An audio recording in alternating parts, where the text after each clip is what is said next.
जो उन्होंने गरीबों के लिए, अमीरों के लिए तो किया ही किया, गरीबों को जो दान दिया, देश की आर्थिक व्यवस्था में जो उन्होंने सहयोग दिया, ऐसा कोई कर भी नहीं सकता है। उद्योगपति बहुत बड़े बड़े हैं हिंदुस्तान में, लेकिन टाटा का मुकाबला न कोई कर पाया है न कर पाएगा। क्योंकि कोई भी काम हो, चाहे धार्मिक हो, चाहे कैसा भी काम हो, अभी राम जन्मभूमि का ही काम था, 15 करोड़ की चेक उन्होंने तुरंत भेजी। हाँ, रतन टाटा से मिलने गए थे, वो भी IAS अधिकारी थे। हम लोगों की मीटिंग थी और मीटिंग में ऐसे वो कहने लगे कि रतन टाटा से हम मिलने गए तो उनके गेस्ट हाउस में हम लोग बैठे थे, 3 मिनट वो लेट हुए, उनसे मिले तो वो माफ़ी मांग रहे थे कि भाई मैं 3 मिनट लेट हूँ, सॉरी। मतलब इतना बड़ा आदमी, कहते मेरे तो आंसू निकल गए, मेरे आंसू आ गए, मैंने रुमाल से पूछा।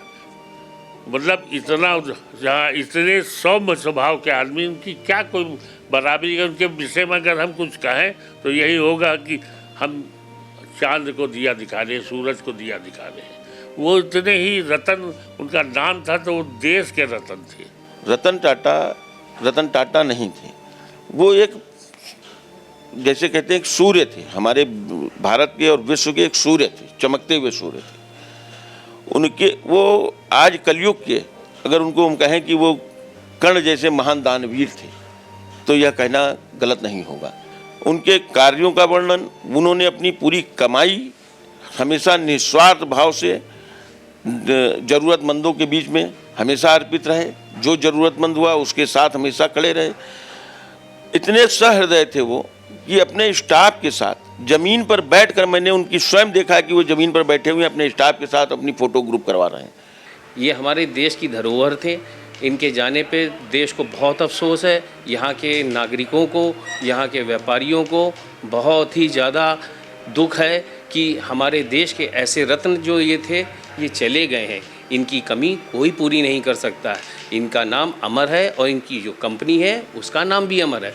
रतन टाटा जी, जैसा उनका नाम रतन था वैसे ही वो देश के बिरले रतन थे। हर क्षेत्र में उन्होंने देश को कुछ ना कुछ दिया। हवाई जहाज़ से लेकर के नैनो गाड़ी तक, कपड़ों से लेकर के ज्वेलरी, घड़ियाँ, गाड़ियाँ, सब चीज़ उन्होंने बनाई। रतन टाटा की हस्ती न विश्व में कोई मिला है, न मिलेगा और न होगा। आज जो अपूर्णीय क्षति हुई है वो भारत की क्षति नहीं है, वो भारत के अलावा पूरे विदेश की क्षति है।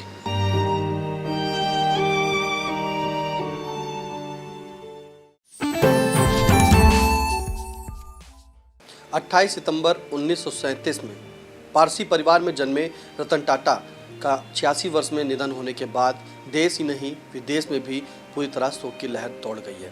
फिलहाल सीतापुर में भी इसी के चलते आज सीतापुर के उद्योगपतियों में शोक की लहर दौड़ी है। हमारे साथ बातचीत करने के लिए मौजूद हैं सीतापुर के वरिष्ठ उद्योगपति विजय बंसल पोदा। उन्हीं से जानेंगे कि सुप्रसिद्ध उद्योगपति रतन टाटा अब नहीं रहे, इस क्षति को कैसे मानेंगे? हम लोगों को आज बहुत शौक है। हम लोग चूँकि रतन टाटा से कभी मिले तो है नहीं, लेकिन उनका नाम सुनते थे। चिकित्सा हो, कोई बीमारी पड़ती थी, कैंसर की, टाटा ने मुंबई में बनवाया, अस्पताल बनाया। रतन टाटा का नाम ही रतन था तो वो देश के रतन थे, विश्व के रतन थे। रतन टाटा का नाम लेने से ही विश्वास पैदा होता था कि अरे रतन टाटा, ये तो विश्वास है। मतलब आदमी के सामने वाले के अगर टाटा का कोई भी काम करने लेना चाहता था तो उसके मन में विश्वास होता, किसी को बताना नहीं था कि ये रतन टाटा का सामान है। आज रतन टाटा लोह पुरुष के नाम से जाने जाते हैं। 1937 में जन्म हुआ और झारखंड में पैदा हुई, सब कुछ किया, लेकिन जो देश और विदेश में उन्होंने ख्यात बनाई, उनकी पहचान ही भारतवर्ष में इंडिया में टाटा के नाम से थी। जो उन्होंने गरीबों के लिए, अमीरों के लिए तो किया ही किया, गरीबों को जो दान दिया, देश की आर्थिक व्यवस्था में जो उन्होंने सहयोग दिया, ऐसा कोई कर भी नहीं सकता है। उद्योगपति बहुत बड़े बड़े हैं हिंदुस्तान में, लेकिन टाटा का मुकाबला न कोई कर पाया है न कर पाएगा। क्योंकि कोई भी काम हो, चाहे धार्मिक हो, चाहे कैसा भी काम हो, अभी राम जन्मभूमि का ही काम था, 15 करोड़ की चेक उन्होंने तुरंत भेजी। कैंसर का अस्पताल था, कैंसर उन्होंने पूरा फ्री में बम्बई में इलाज करवा रहे हैं। अभी इन्होंने बनारस में भी कैंसर में कुछ दान दिया था। वो दानी भी थे और जितना भी दान वो दे सकते थे, शायद आज हमको तो नहीं मालूम है, लेकिन टीवी पे चला करता है कि अगर वो इतना दान देते थे अपनी कमाई का 55 से 60% वो भारत सरकार को, भारत सरकार की व्यवस्था में खर्च करते थे। और हम लोग क्या कह सकते हैं, हम लोग तो बस तकलीफ और शोक बना सकते हैं। उस शोक को हम लोग पूरा भी नहीं कर पाएंगे और उस क्षत को हिंदुस्तान के बाहर भी कोई उद्योगपति पूरा नहीं कर सकता। वो उद्योगपति के साथ साथ सहृदय कोई मिलने जाता था तो बड़े प्रेम से मिलते थे, और चाहे गरीब हो चाहे अमीर हो, अगर उनसे मुलाकात हुई तो आपको एक घटना याद आती है। हम कि एक मिलने उनसे गए थे, तो वो लखनऊ हमको मिले थे, लखनऊ ये ताज होटल में। तो कहने हाँ रतन टाटा से मिलने गए थे, वो भी IAS अधिकारी थे। हम लोगों की मीटिंग थी और मीटिंग में इसे वो कहने लगे कि रतन टाटा से मिलने गए तो उनके गेस्ट हाउस में हम लोग बैठे थे, 3 मिनट वो लेट हुए, उनसे मिले तो वो माफ़ी मांग रहे थे कि भाई मैं 3 मिनट लेट हो, सॉरी। मतलब इतना बड़ा आदमी, कहते मेरे तो आंसू निकल गए, मेरे आंसू आ गए, मैंने रुमाल से पूछा। मतलब इतना जहाँ इतने सौम्य स्वभाव के आदमी, उनकी क्या कोई बराबरी है। उनके विषय में अगर हम कुछ कहें तो यही होगा कि हम चांद को दिया दिखा रहे, सूरज को दिया दिखा रहे हैं। वो इतने ही रतन, उनका नाम था तो वो देश के रतन थे, लौह पुरुष थे, टाटा के नाम से ही जाने जाते थे। और आज उनके नाम के आगे कहीं रतन हो तो पहले नाम लौह पुरुष टाटा लिखा जाता था। वो ऐसे लौह पुरुष थे कि हम लोगों के लिए एक यादगार छोड़ गए हैं। हम उनके पदचिन्हों पर चल के हम लोग भी चाहते हैं कि हम लोग भी उनके पदचिन्हों पर चलें, उनके नाम को जिंदा रखें। आपके पास टाटा जी के टाटा कॉमर्शियल का प्लांट मतलब शोरूम भी है, तो कैसे आपने सोचा कि टाटा का ही कॉमर्शियल प्लांट लेना है? क्योंकि टाटा का नाम था तो हमने कहा भाई टाटा के नाम को कहीं हमको भुलाना तो है नहीं। टाटा के बोर्ड से हम चल रहा है, हमारा व्यापार बहुत बढ़िया चल रहा है। टाटा की कमर्शियल गाड़ियों की सर्विस का काम है हमारे पास। और आप ये विश्वास मानिए, एक जिले भर की जितनी भी गाड़ियां हैं टाटा की, वो हमारी सर्विस स्टेशन पे आती है। सिर्फ नाम के वजह से नहीं, हम तो दाल चावल आटा वाले थे, हमारा कमर्शियल से क्या काम था, सिर्फ नाम से ही तो हम उसमें गए। वरना अगर टाटा का नाम ना होता तो शायद हम जाते भी नहीं।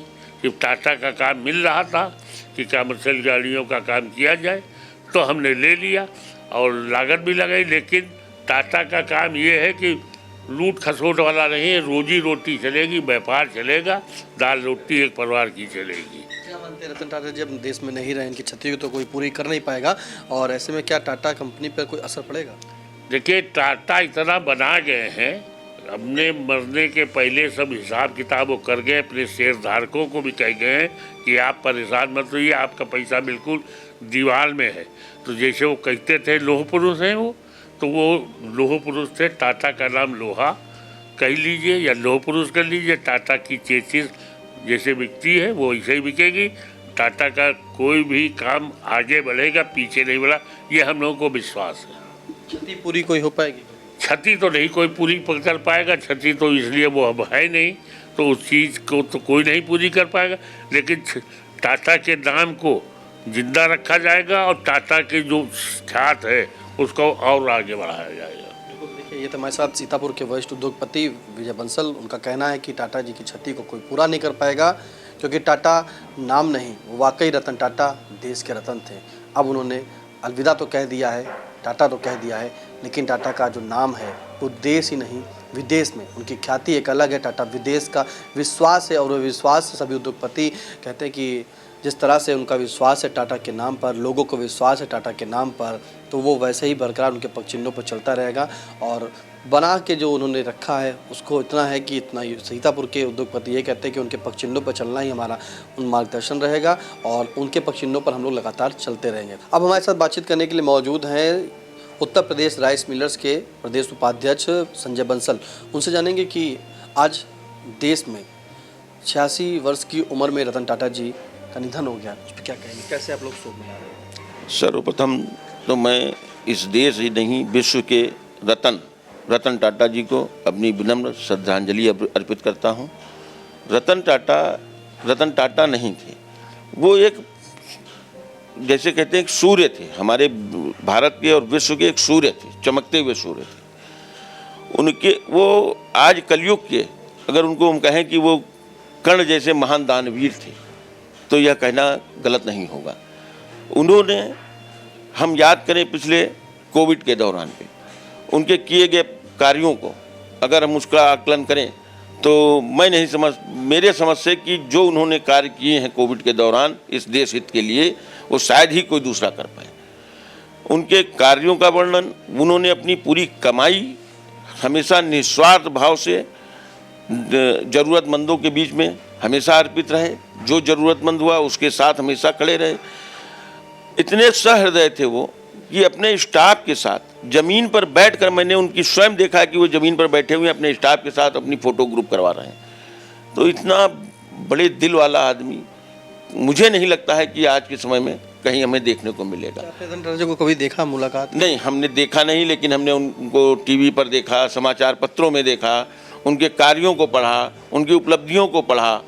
तो पढ़ कर हम जब उनकी उपलब्धियों को पढ़ते थे, उनके दान के रूप को देखते थे, तो अपने आप में एक बड़ा अभिमान आ जाता था कि हमारे देश में भी ऐसे लोग हैं जो हमारे भारत और का नाम पूरे विश्व में चमका रहे हैं। क्या लगता है रतन टाटा जी की कोई क्षति पूरी कर पाएगा देश? नहीं, रतन टाटा जी की क्षति मुझे तो नहीं लगता है कि आने वाले कोई 10, 20, 50 सालों में भी कोई पूरी कर पाएगा। और हृदय से इतना दुखी है आज कि हम उसका वर्णन शब्दों से नहीं कर सकते हैं। और मैं पुनः एक बार उनको बहुत विनम्र श्रद्धांजलि अर्पित करता हूँ। और ये मेरा कहने का कोई मतलब ही नहीं है, उन्होंने इतने अच्छे कार्य किए हैं, इतने अच्छे कार्य किए हैं। ईश्वर उनको अपने श्री चरणों में रखेगा हमेशा, मेरी यही ईश्वर से प्रार्थना है। बिल्कुल, ये थे हमारे साथ प्रदेश उपाध्यक्ष संजय बंसल का कहना है कि रतन टाटा जी की कमी को कोई पूरा नहीं कर सकता। देश ही नहीं विदेश में उनकी ख्याति थी। और साथ में आपको बता दें कि सीतापुर के जो व्यापारी हैं वो भी इस दुख की घड़ी में उनके साथ हैं और उनको विनम्र श्रद्धांजलि अर्पित करते हैं। अब हमारे साथ बातचीत करने के लिए मौजूद हैं वंश कोहलू के डायरेक्टर विकास बंसल। उन्हीं से जानेंगे कि आज 86 वर्ष की उम्र में रतन टाटा जी का निधन हो गया है, कैसे श्रद्धांजलि अर्पित करते हैं? देखिए, जो रतन टाटा जी थे वो देश के बहुत ही सम्मानित नागरिक थे और देश में इस अर्थव्यवस्था में उनका एक अहम भूमिका रही है शुरू से। जब हमारा देश पुराने ज़माने से ही उनके पीढ़ी दर पीढ़ी इस देश के लिए कुछ ना कुछ करते आए हैं और ये आज से नहीं, बहुत पुराने उद्योगपति रहे हैं। इनके पिताजी GLD टाटा भी उन्होंने ही ये टाटा ग्रुप ऑफ कंपनीज़ की नींव रखी थी और इन्होंने इस देश को में बहुत अपना टाटा ग्रुप ऑफ कंपनीज़ का जो शेयर डाला और जो कंपनी का संचालन किया। आज रतन टाटा उन्हीं के वंशज हैं और इनके यहाँ जो भी थे, GLD टाटा भी थे, वो भी दानवीर थे। ये भी बहुत बड़े दानवीर थे। इन्होंने देश के लिए बहुत कुछ किया है। ये देश के रत्न हैं। ये रतन टाटा जो हैं देश के रत्न हैं। इन्होंने देश में पहली बार नैनो कार लाए जो 1 लाख रुपए की थी। जो आज की डेट में जो 1.5 से 2 लाख रुपए की मोटरसाइकिल आती थी, उस ज़माने में ये 1 लाख रुपए में 4 पहिए की गाड़ी लाए थे, जिससे जो सामान्य जीवन बसर करने वाले या नौकरी पेशा लोग थे उनका भी सपना पूरा हुआ था कि हम 4 पहिए की गाड़ी में घूमेंगे। और वो सपना इन्होंने साकार किया। इन्होंने बाहर के विदेश में जो बड़ी बड़ी ब्रांडों की कंपनियां थी, कारों की कंपनियां थी, उनको भी ख़रीदा और अपने देश में लेके आया और अपने देश का वर्चस्व दिखाया कि यहाँ के लोग कितने संपन्न हैं और कुछ भी कर सकते हैं और बड़ी सी बड़ी कंपनियों को भी खरीद सकते हैं। ये हमारे देश की धरोहर थे। इनके जाने पे देश को बहुत अफसोस है। यहाँ के नागरिकों को, यहाँ के व्यापारियों को बहुत ही ज़्यादा दुख है कि हमारे देश के ऐसे रत्न जो ये थे ये चले गए हैं। इनकी कमी कोई पूरी नहीं कर सकता है। इनका नाम अमर है और इनकी जो कंपनी है उसका नाम भी अमर है। लोग आज कोई भी सुई से लेके ट्रक तक कुछ भी खरीदते हैं टाटा का, तो वो सब सिर्फ टाटा की मुहर देख के ही तो खरीदते हैं कि टाटा एक विश्वास का नाम है, टाटा एक लोहा है। एक ऐसा लोहा है जो टाटा है, मतलब लोहे को भी टाटा बोल दिया गया है कि मतलब ऐसा विश्वास प्रति चीज़ है कि आदमी सिर्फ नाम देखता है टाटा और उसका सामान खरीद लेता है। तो ये एक लोगों के इनके प्रति जो विश्वास है वो ज़िंदगी भर रहेगा, वो कभी नहीं जा सकता। और ये सब इनकी पीढ़ी और इन लोगों के विश्वास के ऊपर इन्होंने ऐसा अपने देश में सम्मान प्राप्त किया है। रतन टाटा नाम नहीं, एक विश्वास है और ये विश्वास हमेशा बरकरार रहेगा। देश ही नहीं विदेश में रतन टाटा का नाम विश्वास के साथ लिया जाता है और आगे भी ये नाम अमर रहेगा। अब हमारे साथ बातचीत करने के लिए मौजूद है सीतापुर के उद्योगपति संदीप भरतिया। उन्हीं से जानेंगे कि रतन टाटा जी का जो स्वर्गवास हुआ है 86 वर्ष की उम्र में, इस क्षति को कैसे पूरी हो गई? सर्वप्रथम तो कल रात में मुझे आई इंडिया चैनल के द्वारा ही ज्ञात हुआ कि हमारे देश के सर्वश्रेष्ठ उद्योगपति आदरणीय श्री रतन टाटा जी का स्वर्गवास हो गया। उनको अपनी वाणी से श्रद्धांजलि अर्पित करते हुए मैं कहना चाहूँगा कि ये देश की अपूर्णीय क्षति है। देश ही नहीं, ये विदेश की अपूर्णीय क्षति है। रतन टाटा जी जैसा उनका नाम रतन था, वैसे ही वो देश के बिरले रतन थे। हर क्षेत्र में उन्होंने देश को कुछ ना कुछ दिया। हवाई जहाज़ से लेकर के नैनो गाड़ी तक, कपड़ों से लेकर के ज्वेलरी, घड़ियाँ, गाड़ियाँ, सब चीज़ उन्होंने बनाई। और क्या कहा जाए उनके लिए, तो बहुत सी किताबों में लिखा हुआ भी होगा। बहुत से संस्मरण उनके आज याद आने लगे जो बड़े बड़े महानुभावों ने कहे हुए हैं।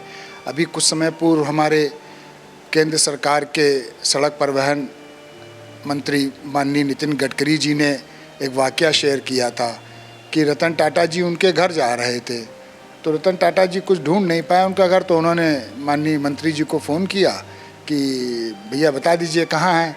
तो माननीय मंत्री जी ने कहा अपने ड्राइवर को फ़ोन दीजिए, मैं समझा दूँ। तो बोले नहीं, ड्राइवर कहाँ, मैं तो खुद गाड़ी चला करके आ रहा हूँ। और पशुओं के प्रति भी उनका बड़ा प्रेम था। कुत्तों के कारण उन्होंने, एक हमने वाकया पढ़ा था कि उनका बकिंघम पैलेस में लंदन में सम्मान होना था, तो उसमें उस समय उनके कोई कुत्ते बीमार हो गए, तो उन्होंने उस सम्मान लेने जाने से मना कर दिया कि मेरे पेट्स जो है अभी बीमार है, मेरा परिवार नहीं पाऊंगा। इतने संवेदनशील व्यक्ति थे वो जो है। ताज ग्रुप ऑफ होटल्स सब जानते हैं कि टाटा ग्रुप की देन है। वहाँ पर आर्मी के लोगों से कभी पैसा नहीं लिया जाता था। उसका भी एक वाकया पढ़ा कि एक ने अपने बारे में, कोई आर्मी पर्सन वहाँ रुके जा कर के, उन्होंने अपने बारे में नहीं बताया, और जब वो उन्होंने सुबह वर्दी प्रेस करने के लिए दी, अपनी यूनिफॉर्म प्रेस करने के लिए, तो उनको जानकारी लगी होटल स्टाफ को कि वो आर्मी से हैं। तो उनका जो डिपॉजिट वगैरह था वो जाते समय सब उन्होंने वापस किया। उन्होंने कहा सर हमारे यहाँ आर्मी से पैसे नहीं लिए जाते हैं।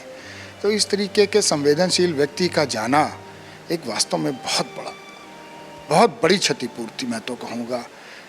कोई किसी, मतलब हमारी कोई रिश्तेदारी नहीं रतन टाटा जी से, ना हमको तो खैर वो क्या ही जानेंगे, इतने बड़े देश के उद्योगपति थे।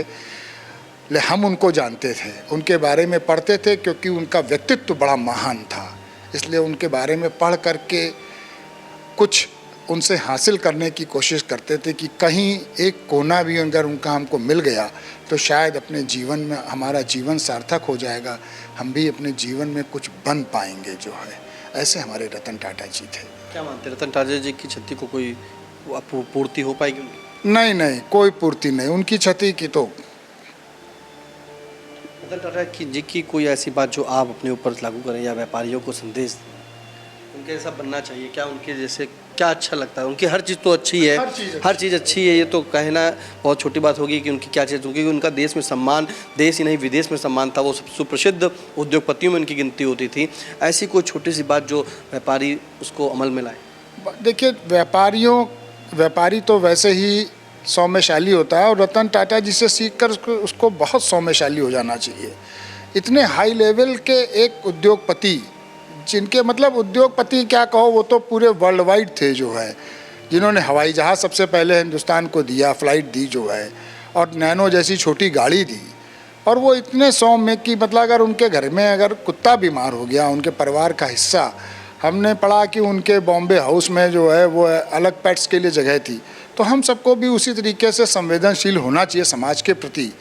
ये हमारा दायित्व बनता है। उनके लिए सच्ची श्रद्धांजलि यही होगी हम लोगों की तरफ से कि हम लोग समाज के प्रति, पशुओं के प्रति अपने दायित्व को उनकी तरीके से निर्वहन करें, संवेदनशील हों। यही सच्ची श्रद्धांजलि हमारी तरफ से। रतन टाटा जी की कमी को कोई पूरी नहीं कर सकता, लेकिन रतन टाटा जी अब हमारे बीच नहीं रहे और ऐसे में संदीप भरतिया का कहना है कि जो सभी व्यापारी उनसे कुछ ना कुछ ज़रूर सीखें। और उनका रूप तो नहीं ले सकते, उनकी बहुत सी चीज़ें हैं नहीं ले सकते, नहीं ज़ाब्तात कर सकते हैं, लेकिन कुछ उनका जो हिस्सा है, जिस तरह से उनका स्वभाव है, वही व्यापारी अपने में ला दें। हमारे साथ बातचीत करने के लिए मौजूद है सेठिया ऑयल के प्रबंधक सुधीर कुमार मेहता जी। उनसे जानेंगे कि आज रतन टाटा जी अब हमारे बीच में नहीं रहे तो उन्हें श्रद्धांजलि किस रूप में अर्पित कर रहे हैं। मैं श्रद्धांजलि के रूप में एक कहना चाहूँगा कि जब से मैंने होश संभाला है तब से रतन टाटा जी के नाम या टाटा मोटर्स या टाटा ग्रुप का नाम सुनते चले आ रहे हैं और आज उनकी क्षति पूरी करना एक असंभव सा है। हमारी समझ में तो ये आता है कि युग बीत गया। उनके शोक के लिए हमारे सब उद्योगपति शहर के या अन्य सभी शोक में हैं कि हमारे बीच एक बहुत बढ़िया व्यापारी, उद्योगपति और विवेक रहित उद्योगपति नहीं रहा। उसकी क्षति तो पूर्ति नहीं हो सकती। ईश्वर उसकी आत्मा को शांति प्रदान करे, हम सबका यही प्रार्थना है और भविष्य में उनका उद्योग खूब ऊंचाई तक उनके आशीर्वाद से चलता रहे, यही कामना है। या उनके कुछ ऐसे किस्से जो व्यापारी लोग उसको आत्महत्या करते हैं? उनके बीच बीच में किस्से न्यूज़पेपर्स के माध्यम, आप ही लोगों के माध्यम से सुने हैं।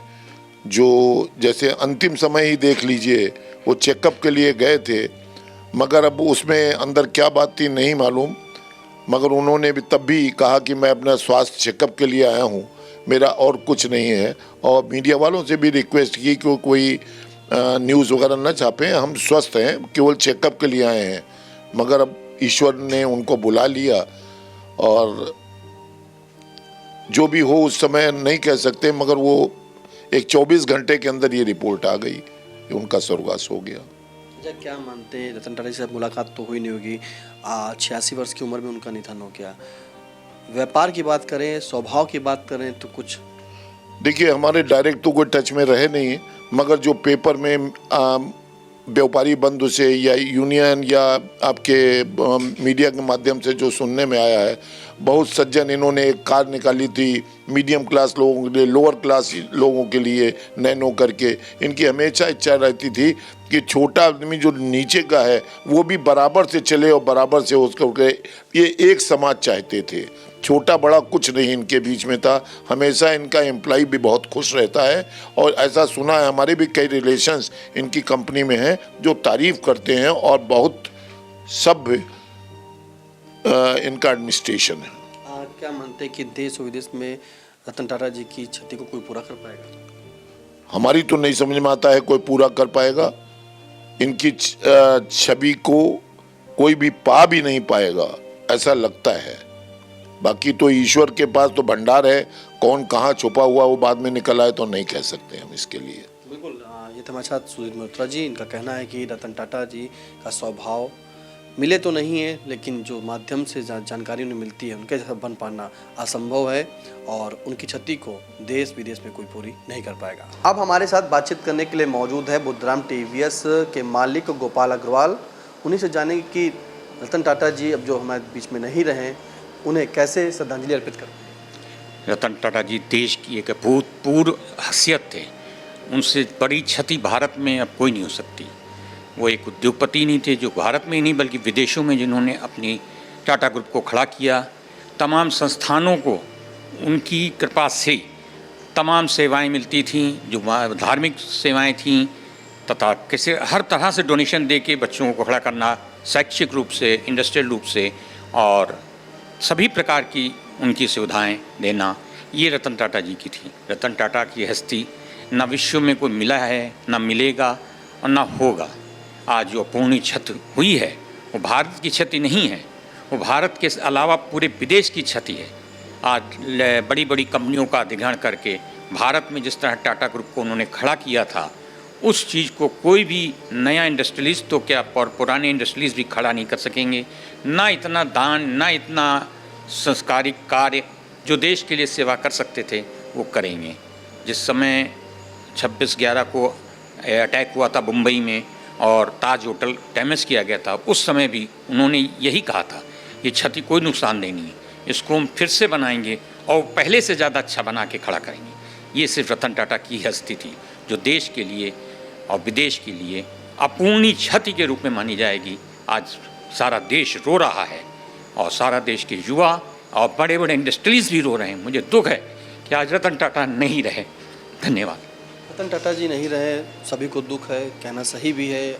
देश ही नहीं विदेश में काफ़ी नुकसान पहुंचा है। ऐसी उनकी जो कमी है उसे कोई पूरा नहीं कर पाएगा।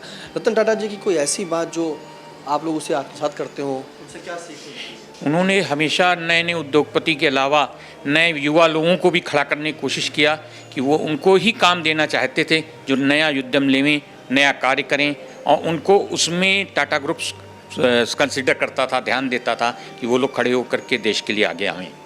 उनके कुछ कैसे किस्से जो पढ़े हो कभी उसको आप साथ करते हैं? एक बार अभी नितिन जी ने गडकरी साहब ने सुनाया था किस्सा कि एक बार हम जा रहे थे, हमने फ़ोन किया कि ये मिलना चाहते हैं वो, तो वो खुद ड्राइव करके गाड़ी चले आ रहे थे। न ड्राइवर था, न शोफर था, न उनका कोई था, अकेले खुद चला के नितिन गडकरी साहब के घर में पहुंच गए। तो ये बड़ी शख्सियत जिनको कि शोफर नहीं, जिनके संग में कम से कम गार्ड्स होने चाहिए थे, गवर्नमेंट ही गार्ड, वो बिना उसके खाली सिंपल खुद गाड़ी चलाते हुए सादी गाड़ी से और गडकरी साहब के घर पहुंचे। कितनी बड़ी वो शख्सियत थे ये इसी से अंदाजा लगा सकते हैं। कि 86 वर्ष की उम्र में रतन टाटा नहीं रहेंगे बीच में? ये किसी ने नहीं सोचा था। रोज़ यही कब 2 दिन पहले एक अफवाह आई थी तो उन्होंने खुद आके बयान दिया था मैं बिल्कुल सही हूँ और मैं अभी देश की सेवा करूँगा। परंतु एकदम कल रात में ये सूचना मिली कि रतन टाटा नहीं रहे और माननीय प्रधानमंत्री जी, माननीय गृह मंत्री जी, सबके और माननीय राष्ट्रपति जी, सबके मुंह से एक ही वर्ड निकला कि ये क्या हुआ। बड़ा दुखद हो गया देश के लिए।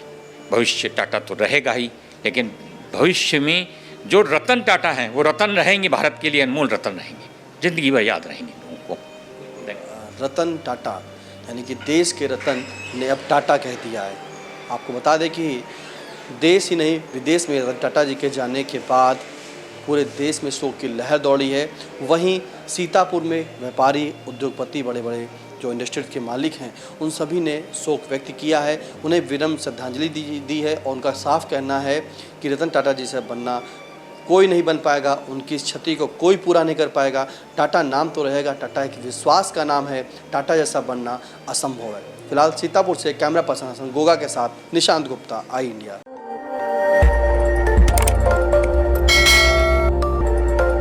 खबर आपकी, नजर हमारी। देखते रहिए आई इंडिया।